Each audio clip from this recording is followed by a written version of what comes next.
All right, so here we have an example of actually in the email editor, and I'm going to outline on the right side the liquid code that's going on and what the logic is here. So we start our for loop donation, and then this is where we're going to add in the calculation. So we want to assign the year number, which is a new variable that we've made up, as whatever the donations succeeded at date is, but specifically just the year.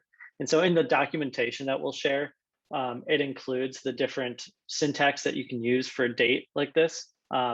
For the year, it's just the percentage sign Y. And then we add what's called a filter at the end to multiply it by 1 so that this variable that we've created is a number.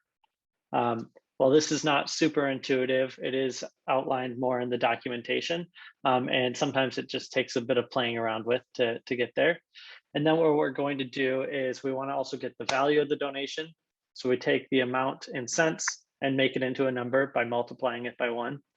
And then we're still in the for loop. So this is for each donation that we're going through, that we're looping through.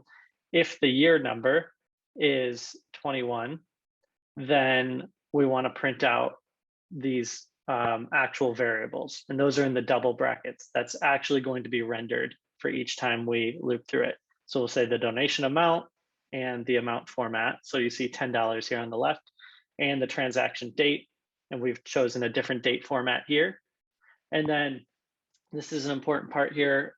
We're also assigning the donation sum as whatever that variable currently is when it's looping through this iteration, plus the donation value of this particular donation. So then when it gets to the next one, the first time maybe it's set to $10.